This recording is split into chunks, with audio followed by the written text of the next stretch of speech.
Assalamualaikum warahmatullahi wabarakatuh. Baiklah, untuk video kali ini kami dari kelompok 11 akan menjelaskan mengenai difraksi. Nah, sebelum kita masuk ke dalam pembahasan, izinkan saya terlebih dahulu mengenalkan anggota kelompok 11. Yang pertama ada saya sendiri, Nur Anissa, dan ada rekan-rekan saya yaitu Jihan Alia Herza dan Hanifah. Baiklah, sebelum itu kita akan membahas tentang apa itu difraksi. Nah, difraksi ini adalah kecenderungan gelombang yang dipancarkan dari sumber melewati celah yang terbatas untuk menyebar ketika merambat.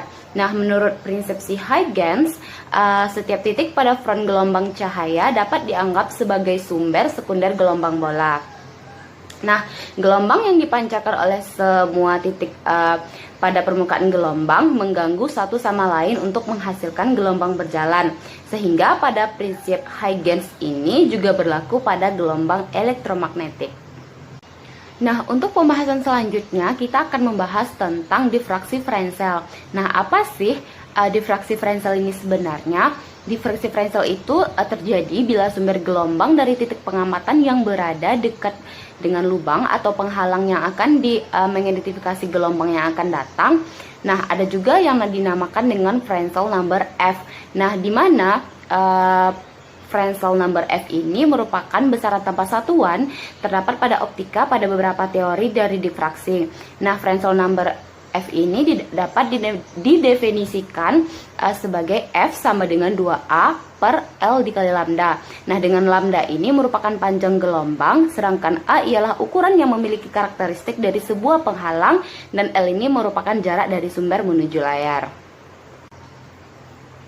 Nah, untuk difraksi Fresnel ini terbagi atas dua. Yang pertama ada difraksi oleh sebuah lubang bulat Fresnel, dan kedua ada difraksi oleh piringan Fresnel. Nah, untuk yang pertama itu ada difraksi oleh sebuah lubang bulat Fresnel. Nah, menurut Huygens, muka gelombang itu dapat dibagi menjadi elemen-elemen permukaan yang berbentuk cincin yang pusatnya di Q, sedangkan proyeksinya di titik P di bidang S yang merupakan muka gelombang. Nah, maka gelombang di P dinyatakan sebagai superposisi gelombang-gelombang yang akan datang dari setiap cincinnya.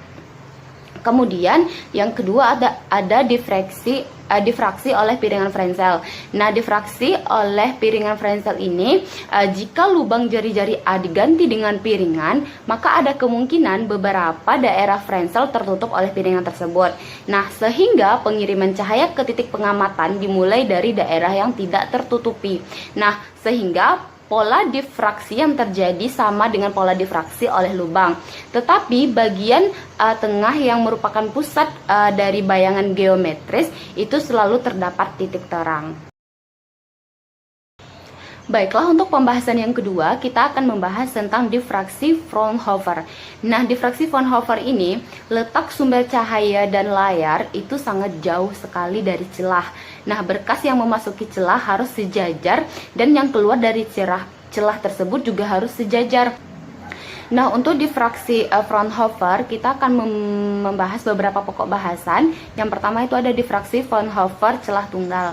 Nah, salah satu jenis difraksi Fraunhofer yaitu difraksi dengan sumber cahaya dan layar penerima berada pada jarak yang tak terhingga dari benda penyebab difraksi itu sendiri. Nah, sehingga muka gelombang tidak lagi diperlukan sebagai bidang sferis, melainkan bidang yang datar. Nah, dengan kata lain, difraksi ini melibatkan beberapa cahaya yang sejajar.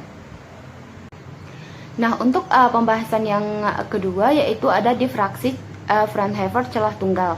Nah, kedua celah ini memiliki celah yang sejajar, identik dan sama-sama berjarak. Nah, masing-masing dari celah ini akan menghasilkan pola difraksi, karena itu intensitas polanya diperkuat. Nah, sehingga gelombang dari kedua celah ini nantinya akan berinterferensi juga. Jadi di sini terjadi gabungan antara difraksi celah dengan interferensi dari kedua buah celah. Nah, interferensi masuk ke dalam pola difraksi sehingga pada suatu tempat terjadi pola interferensi maksimum yang tidak terlihat atau disebut dengan orde yang hilang. Nah, pembahasan dari difraksi Fraunhofer yang ketiga yaitu kisi difraksi atau difraksi celah majemuk Fraunhofer. Nah, pola interferensi celah ganda Young berbentuk garis kurang tajam atau terlalu menyebar. Nah, sehingga pengukuran panjang gelombang yang diperoleh itu menjadi kurang teliti.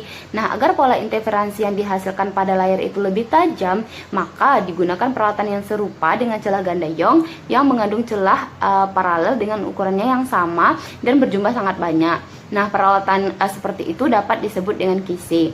Nah, sebuah kisi sendiri dapat terjadi dari ribuan garis per sentimeter. Misalnya, sebuah kisi yang terdiri dari 10.000 garis per sentimeter. Baiklah, demikianlah penjelasan saya mengenai apa itu difraksi Fresnel dan difraksi Fraunhofer.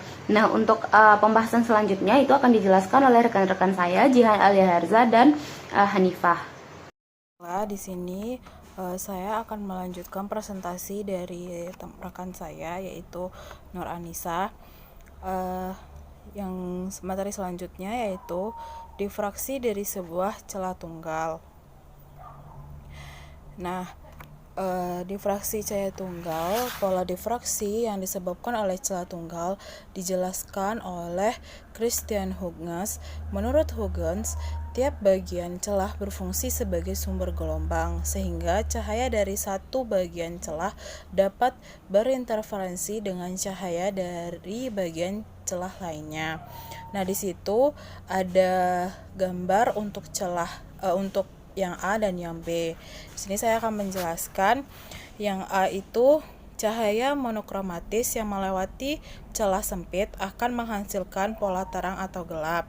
Yang B, interferensi minimum terjadi jika gelombang 1 dan 3 atau 2 dan 4 memiliki beda lintasan sebesar D/2 sin theta dan beda fase kedua gelombang sebesar setengah panjang gelombang.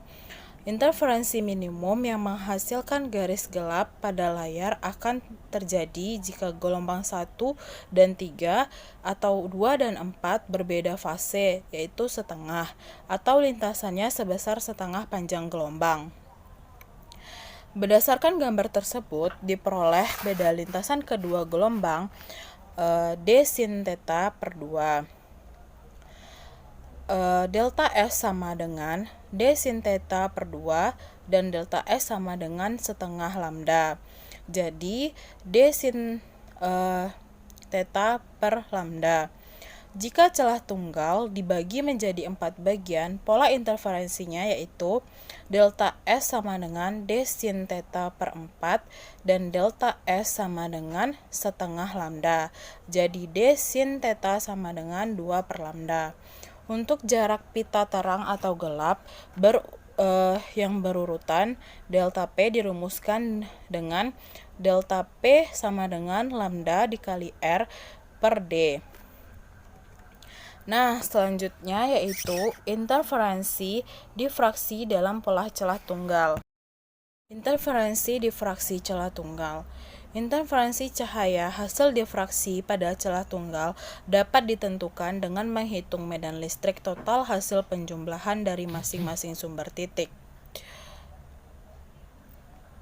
Celah tunggal merupakan celah tunggal dibagi menjadi N bagian dan masing-masing bagian merupakan sumber titik. Lebar masing-masing titik adalah delta Y sama dengan A per N. Beda lintas antar dua sumber titik yang berdekatan adalah sigma sama dengan delta Y sin theta. Beda fase delta beta dinyatakan dengan perbandingan delta beta per 2 pi sama dengan delta per sigma sama dengan delta Y sin theta per lambda. Sekian presentasi dari saya kembalikan kepada teman saya untuk melanjutkannya. Kepada Nadis, dipersilahkan. Perkenalkan, nama saya Hanifah. Saya akan menjelaskan materi yang selanjutnya. Pertama, celah ganda. Pada pola intensitas gelombang interferensi, semua titik terang mempunyai amplitudo yang sama. Pola intensitas pada difraksi mempunyai amplitudo yang makin lama makin lemah. Kombinasi dari kedua amplitudo ini menghasilkan pola campuran antara difraksi dan interferensi. Materi selanjutnya yaitu kisi difraksi. Kisi difraksi adalah komponen optik dengan struktur periodik yang membagi dan mendifraksikan cahaya menjadi beberapa berkas yang bergerak ke arah yang berbeda. Pewarnaan yang muncul merupakan salah satu bentuk pewarnaan struktural. Arah sinar ini tergantung pada jarak kisi dan panjang gelombang cahaya sehingga kisi bertindak sebagai elemen dispersi. Karena itu, kisi-kisi biasanya digunakan dalam monokromator dan spektrometer. Gambar yang pertama merupakan kisi difraksi pemantulan yang sangat besar. Dan gambar yang kedua merupakan sebuah bola lampu pijar dilihat melalui kisi difraksi transmisif.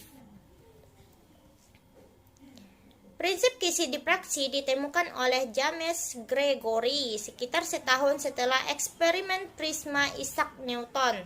Awalnya dengan benda-benda seperti bulu burung, kisi difraksi buatan manusia pertama dibuat sekitar tahun 1785 oleh penemu Philadelphia David Retehouser yang mengikat rambut di antara dua sekrup beluler halus.